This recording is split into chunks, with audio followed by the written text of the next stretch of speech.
Hey everybody, this is Nate Morton. I live in Los Angeles, California, and I play drums currently with Cher. And I want to share with you some basic snare drum tuning tips.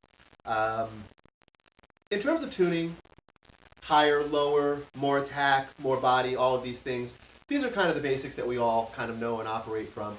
But I just want to talk a little bit about dampening. That's one of the things that there tends to be a lot of room in terms of how people do things. So right now, this drum is wide open. As you can see, there's nothing on the top head at all. And it's just kind of tuned about in the middle of its range. You can definitely go a little higher, you can definitely go a little lower.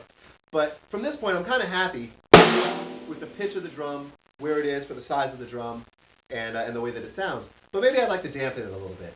So first and foremost, I've gotten it where it is by using a drum key. And I've gone back and forth from lug to lug, and the lugs are fairly evenly tensioned. So once I've done that, I can kind of say, suppose someone on a recording session says, it's kind of hanging on a little bit too long. I can grab something like this, which is a moon gel, just a little moon gel square. It's a little blue, soft blue square, and it's kind of sticky. And you can kind of lay it on the drum head wherever you'd like. And so the closer you lay it to the rim, the less an effect it's going to have. Right? You can tell that the drum is a little drier. Very close to the rim. Now, as I move further in from the rim, right now I'm about halfway between, a little less than halfway between the rim and the center of the drum, it's going to dry out a little more. Right?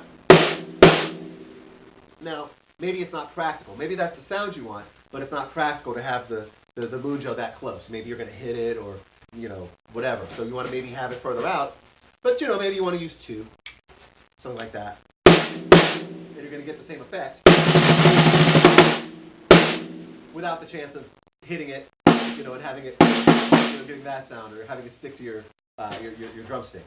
Now, maybe you don't have moon gels, but maybe you think, I kind of want that vibe, but I don't have moon gels. What do I do? Well, you can grab a roll of gaff tape, and you can sort of create your own moon gel.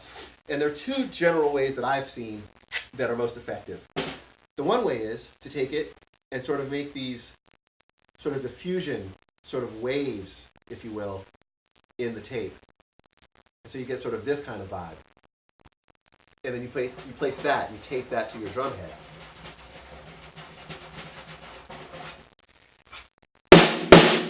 Right, so you notice that it dries the drum out. Doesn't dry it out quite as much as a moon gel. Granted, I've only got one piece of tape here. Right, I kind of like that sound. Now, another way that I've seen in terms of using duct tape, or gaff tape rather, is to take it and to sort of roll it on itself.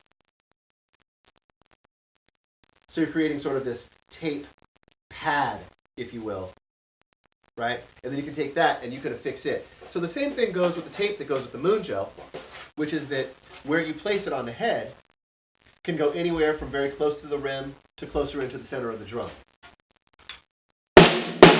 Right, so now you can tell we're getting very close to the sound of the two moon gels. Right? Let's say you want it even drier than that, though. The moon gels aren't quite cutting it. You're going to have 7 moon gels to get the sound you want. Or the tape isn't quite doing it. You're going to have 8 pieces of tape on the drum to get the sound you're looking for. Maybe you want to go to something like this, which, it's an O-ring or it's a zero ring, sometimes they're called. Remo actually makes these, and I believe they're called zero rings. Zero ring, get it? Zero, right. So this just happens to be the inside 3/4 of an inch or so cut out from a drum head. And so if you lay that on the drum like this, you get this kind of vibe. Right? What happens is you still get the attack, because when you hit it, momentarily the ring actually lifts off the head, but then settles back down. So it's controlled, but you still have the attack. Unlike the moon gel and the tape, which is going to eliminate a little bit of attack.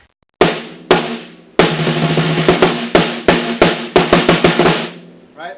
I'm really happy with that sound. So with the zero ring, the moon gels, the tape, you can get into a range where you have a lot of different options. The very last thing I want to talk about is just this. These are lug locks. Maybe you get the drum in the range, you love it. Maybe you're a hard hitter. As you hit, the lugs begin to loosen. And so the sound begins to go down. And it may go down over the course of 3 or 4 songs. It may go down over the course of 2 minutes, depending on the range that you're in. So with a lug lock, you place that on the lug, and essentially it prevents the lug from continuing to turn. So for me, I find it's important to have these right around here, right around the place where I'm whacking the drum with my rim shots. And that prevents these lugs from detuning as you play. So, once again, this is Nate Morton, and those are just some snare drum tuning tips.